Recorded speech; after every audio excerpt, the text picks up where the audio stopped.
आज हम श्रद्धे द्वारा रचित युग गीता के भाग 3 में से अध्याय 9 का अध्ययन कर रहे हैं, जिसमें श्रद्धे बताते हैं ब्रह्म में प्रतिष्ठित संवेदनशील दिव्य कर्मी गच्छन्ति अपुनरावृत्तिम। इसमें भगवान श्री कृष्ण का स्पष्ट कथन है कि ऐसे व्यक्ति जो भक्ति भाव से तद्रूप परमात्मामय हो जाते हैं, वे फिर पुनर्जन्म को प्राप्त नहीं होते, सीधे मोक्षत्व धारण करते हैं। परमात्मामय हो जाने की भी 4 अवस्थाएं बताई गई हैं। तद्बुद्धया तदात्मानः तन्निष्ठः तत्परायणः। उसे परमात्म सत्ता में बुद्धि, आत्मा, निष्ठा लगा उसको जीवन का सर्वस्व बना लेना। ऐसे साधक आत्मज्ञान के द्वारा पाप रहित, ज्ञान निर्धूत कल्मषः बन जाते हैं एवं इस संसार में पुनः बार बार आगमन नहीं करते। यदि हम अपने अंदर इस प्रकार 4 प्रकार के परिवर्तन ला सकें तो हम भी अपने आप को महान साधकों की कड़ी में खड़ा पा सकते हैं। गच्छन्ति अपुनरावृत्तिम, वापस ना लौटने की स्थिति, पुनर्जन्म ना होना, परमात्मा में ही विलीन हो जाना। ध्रुव की तरह, मीरा और प्रहलाद की तरह हर साधक का जीवन लक्ष्य होना चाहिए, किंतु उसके लिए स्वयं को परमात्मा में लीन करना होगा। समस्त वासनाओं को ज्ञानाग्नि से दग्ध कर वासनातीत अवस्था में जाना होगा। इस तरह का आत्मानुभव जीवन की सबसे महत्वपूर्ण अनुभूति है। इस रूपांतर प्रकृति का यह रूपांतर प्रकृति का चरम विकास और दिव्य जन की परम सिद्धि है। भगवत इच्छा की ही एक इच्छा बनकर वैसा जीवन जीकर ऐसा साधक प्रकृति की क्रियाओं को दिव्य कर्म में रूपांतरित कर पाने में समर्थ हो जाता है। इस तरह का आत्मानुभव एक बार कर लेने पर मनुष्य का संपूर्ण जीवन दृष्टिकोण बदल जाता है। इसी आशय पर केंद्रित है 18वां श्लोक। विद्या विनय संपन्ने ब्राह्मणे गविहस्तिनि शुनि चैवस्तु पाके च पंडितः समदर्शिनः। विद्या विनय से युक्त सत्व गुण संपन्न ब्राह्मण में, गौ में, हाथी में तथा कुत्ते और चांडाल में आत्म तत्वज्ञ व्यक्ति समदर्शी होते हैं। ज्ञानी जनों की विद्या और विनय संपन्न ब्राह्मण में गाय, हाथी, कुत्ते और चांडाल में समदृष्टि होती है। सबके भीतर एक ही आत्मा क्रीड़ा कल्लोल कर रही है। यह अनुभूति कितनी दिव्य और विलक्षण है, यह इस श्लोक से हमें ज्ञात होती है। ऐसी अनुभूति करने वाले ही आत्मज्ञानी, ऋषि और संत सही अर्थों में पंडित होते हैं। यह मर्म है पूरे श्लोक का। आद्य शंकराचार्य को मिली दृष्टि। आद्य शंकराचार्य काशी में गंगा स्नान कर बाहर निकल रहे थे। देखा सामने एक चांडाल खड़ा है। उन्होंने कहा, ए चांडाल, दूर हट, मुझे निकल जाने दे। चांडाल ने पूछा, यदि मैं छू लूंगा तो क्या हो जाएगा? उन्होंने कहा कि फिर से नहाना पड़ेगा क्योंकि तू चांडाल है। चांडाल बोला कि किसे छुएंगे, चमड़ी को, चमड़ी से बने शरीर को या आत्मा को? इतना सुनते ही शंकराचार्य को ज्ञान हो गया, आत्मबोध हो गया। उनके सामने चांडाल के स्थान पर स्वयं साक्षात काशी विश्वनाथ खड़े थे। वे बोले, तू ज्ञानी होकर भी शरीर को देखता है जो चमड़े से बना है। आत्मा का स्पर्श तो आत्मा ही कर सकता है और वह तो सतत निष्पाप है। इस स्पर्श भेद के आधार पर स्वयं को सन्यासी कहता है। आद्य शंकराचार्य ने त्रुटि समझी, क्षमा मांगी और स्वयं में समदर्शी भाव पैदा किया। जिस दिन यह भाव पैदा हो जाता है, उस समय छोटे बड़े में, जाति स्वरूप किसी भी रूप में ऊंचा नीचा होने पर भी हर व्यक्ति एक समान दिखाई पड़ता है। सही अर्थों में समदर्शी ज्ञानी एक दिव्य कर्मी शंकराचार्य के अंदर इसके बाद जागृत हो गया जब उन्होंने इस भेद का मर्म जाना। समदर्शी है नाम तिहारो। स्वामी विवेकानंद खेतड़ी के महाराजा अजीत सिंह के यहाँ सत्संग में भाग ले रहे थे। देखा तुरंत नर्तकी वहां आ गई है। राजा बोले, अब आपके सामने भक्ति संगीत ये प्रस्तुत करेंगी। तुरंत विवेकानंद बाहर निकलकर अपने कक्ष में चले गए। नर्तकी परेशान हो गई। मैंने ऐसा कौन सा काम किया कि सन्यासी मुझे देखकर बाहर चले गए? उसने राजा से पूछा कि उससे क्या त्रुटि हुई। महाराज बोले कि वे तुम्हें देखकर चले गए। तुम्हारा नृत्य समाप्त होने व तुम्हारे से यहाँ पर जाने के बाद वे पुनः आएंगे। तब उस नर्तकी ने दूसरा गीत गाया। प्रभु मेरो प्रभु मोरे अवगुण चित्त न धरो, समदर्शी है नाम तिहारो। हे प्रभु, मेरे अवगुणों को भुला दें, मन में न रखें। आप तो समदर्शी हैं, सब आपके लिए समान हैं, फिर यह भेद क्यों? मुझे देखकर आप उठ क्यों गए? मेरी आत्मा को क्यों नहीं देखा? इस गीत को सुनते सुनते विवेकानंद लौटकर चले आए और प्रवेश करते ही बोले कि माँ, मैं तुझे प्रणाम करता हूँ। मुझसे दृष्टि भेद हो गया था, बहुत बड़ी गलती हो गई थी, मुझे क्षमा करें। आम लोगों की तरह मैं भी आपको वही नर्तकी पद दलित स्त्री मान बैठा, जबकि आपके अंदर एक दिव्य आत्मा है, उसे मैं देख ना पाया। यह भेद बुद्धि मुझ में कहाँ से आ गई? इतना कहकर वह नर्तकी के चरणों में गिर पड़े। महापुरुष पंडितः समदर्शिनः ऐसे ही बनते हैं, यूं ही जमाना उन्हें नमन नहीं करता। सब उनकी समदृष्टि को सराहते हैं, सब उनके अंदर के उस ज्ञान को सर्वोपरि मानते हैं जो उनका परमात्मा से एकत्व भाव स्थापित कर देता है। जिस दिन आदमी चाहे, वह कितना ही बड़ा क्यों ना हो गया हो, अपने अंदर भेद बुद्धि पैदा कर लेता है। यह अछूत है, यह छोटी जाति का है, यह पापी है, यह जीव जगत का एक प्राणी मात्र है, उस दिन उसके अंदर का ज्ञानी नष्ट हो जाता है। समदर्शिनः के भाव को पैदा करना, सभी जीवों में उस परम चेतना को संव्याप्त मानना, सर्वभूतात्म भूतात्मा सच्चे साधक का परम कर्तव्य है। स्वामी विवेकानंद ऐसा कर सके क्योंकि वे सन्यासी के अतिरिक्त कर्म सन्यास के सच्चे साधक थे। स्वयं का आत्मविश्लेषण साहस पूर्वक कर सकते थे। तभी तो एक नर्तकी से उन्होंने पैर छूकर क्षमा मांग ली।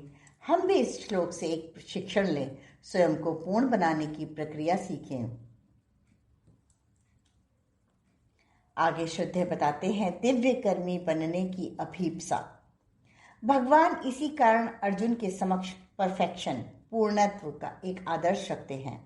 सारी परिस्थितियां हमारे सामने रख रहे हैं। हमारे अंदर प्रबल अभीप्सा एक दिव्य कर्मी बनने की पैदा कर रहे हैं।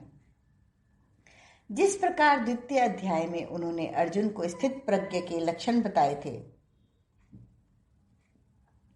उसी तरह यहाँ वे दिव्य कर्मी के लक्षण अर्जुन सहित हम सबको बता रहे हैं।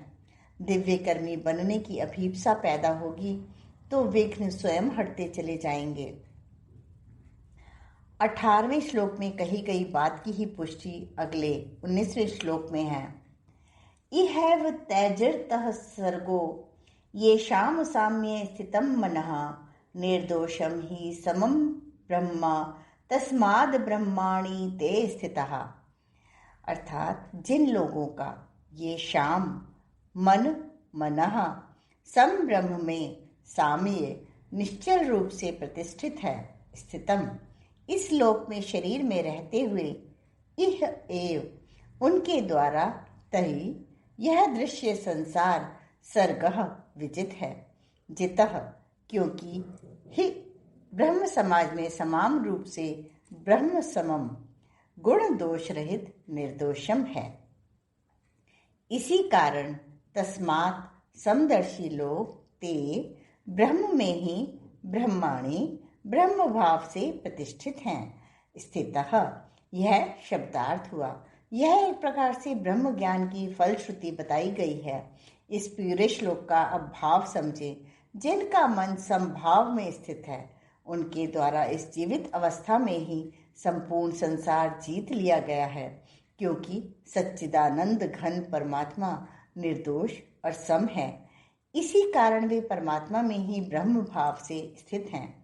ब्रह्म ज्ञान प्राप्ति के बाद दिव्य कर्मी के लक्षण क्या होंगे, वे योगेश्वर बता रहे हैं। समभाव में स्थित होने के कारण दिव्य कर्मी यह सारा दृश्य संसार जीत लेते हैं। वे उसके राजा हो जाते हैं। निर्दोष समरूप ब्रह्म में वे सदा प्रतिष्ठित रहते हैं।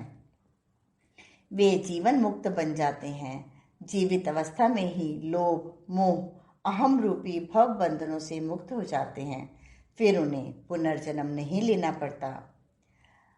आगे श्रद्धे बताते हैं, समत्व का दिव्य संगीत कितना विलक्षण सुंदर विवेचन है आत्मिक प्रगति की यात्रा का। साम्य बुद्धि वाले ब्रह्म में स्थित दिव्य कर्मी बनना हम सबका जीवन लक्ष्य होना चाहिए। साम्य बुद्धि वाला व्यक्ति ही समत्व का दिव्य संगीत सुन पाता है, चाहे मनुष्य रूप में श्रेष्ठ ब्राह्मण हो अथवा बुद्धिमान पशु, जड़ बुद्धि मनुष्य अथवा कुत्ते जैसा पशु ज्ञानी, इन सब में एक जैसे ब्रह्म की ही सतत अनुभूति करता है। समदर्शी बन पाना एक दैवी अनुभूति प्राप्त करने के समान है। देव संस्कृति हमें यही तो सिखाती है। परम पूज्य गुरुदेव पंडित श्री राम शर्मा आचार्य जी के जीवन भर किए गए ज्ञान पुरुषार्थ का निचोड़ यही है कि हम समत्व दृष्टि विकसित करें। स्वयं उन्होंने अपने जीवन में मातृवत परदारेषु परद्रव्येषु लोष्ठवत वासना एवं तृष्णा के समापन के बाद आत्मवत सर्वभूतेषु की साधना की थी।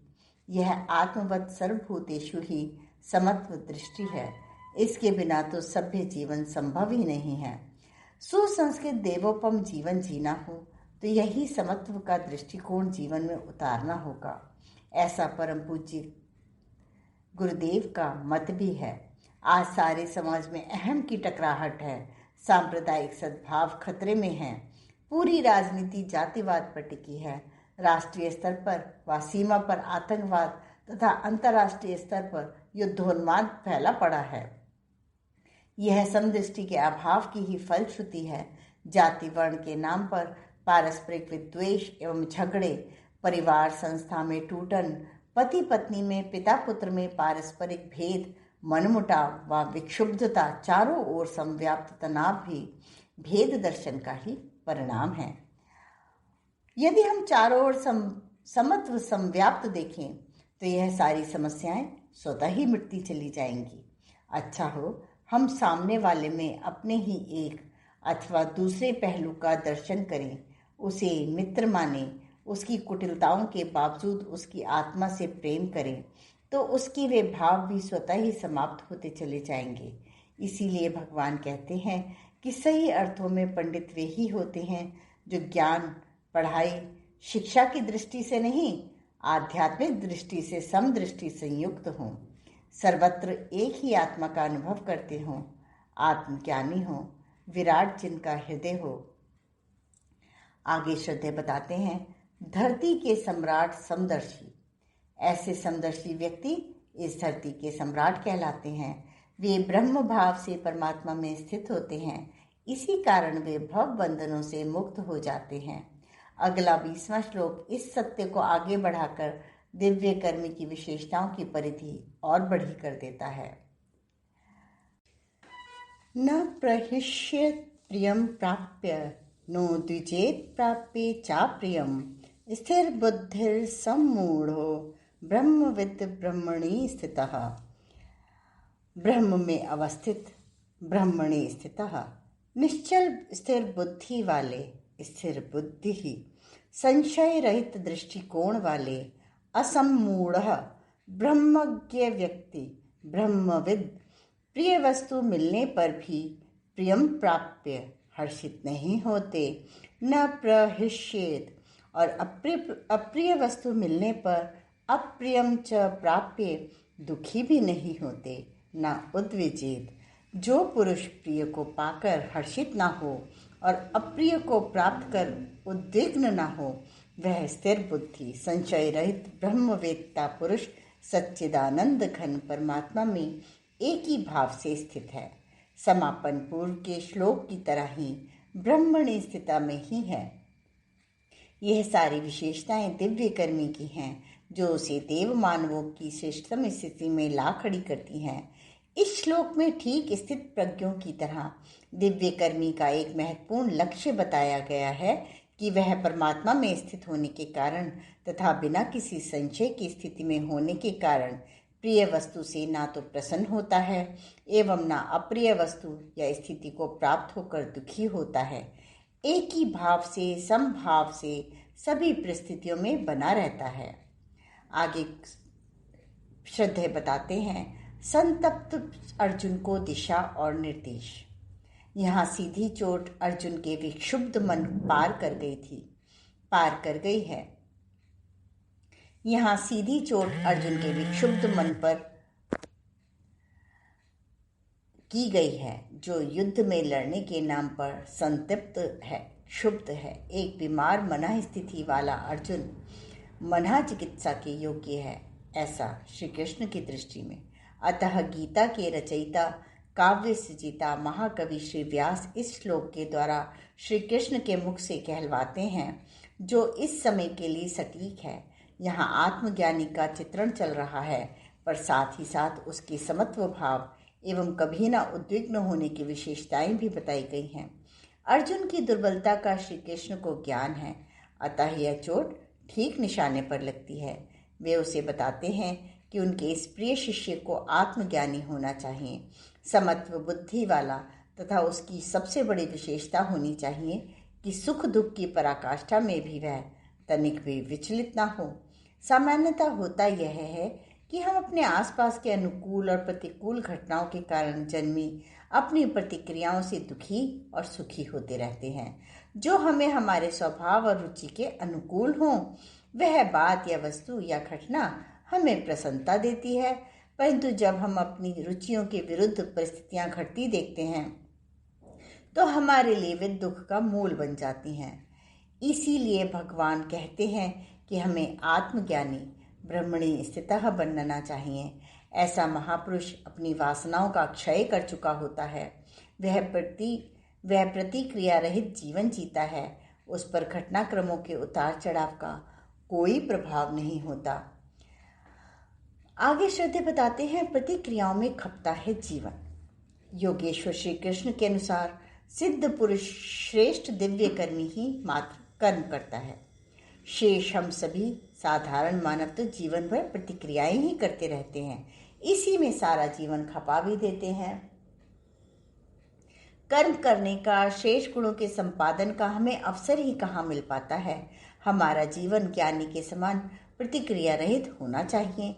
वह हमें निष्काम कर्म करते हुए जीवन जीना चाहिए। किसी को लग सकता है कि यह जीवन भी कोई जीवन है जिसमें न दुख है न सुख है, किसी भाव की अनुभूति है, कोई उतार चढ़ाव ही नहीं। किसी को भी नीरसता से भरा जीवन लग सकता है, किसी को भी यह जीवित मृत्यु की तरह जीवन लग सकता है। क्या प्रतिक्रिया रहित जीवन ही है? कहीं यह पूर्ण जड़ता को जन्म तो नहीं देगा? ऐसा दिव्य कर्मी बनने से क्या लाभ जहाँ सुख की अनुभूति भी न हो? इन सब शंकाओं का जो अर्जुन के मन में उठती हैं, श्री कृष्ण अगले श्लोक में उत्तर देते हैं, जब वे उसे अक्षय आनंद की प्राप्ति, जो बहिरंग सुख से परिस्थिति जन्य सुखों से भी बढ़कर बताते हैं। इसीलिए वह 21वें श्लोक में कह उठते हैं कि जिसका मन बाह्य विषयों में अनासक्त है वह आत्मस्थित आनंद को प्राप्त करता है, और जिसका मन ब्रह्म के साथ पूरी तरह तद्रुप हो चुका है वह अक्षय आनंद की प्राप्ति करता है, सदैव उसी में निमग्न रहता है, प्रसन्न रहता है। आज के स्वाध्याय का क्रम यहीं समाप्त होता है। अगले क्रम में श्रद्धेय हमें बताएंगे, ज्ञानी जन क्षणिक सुखों में रमण नहीं करते। धन्यवाद।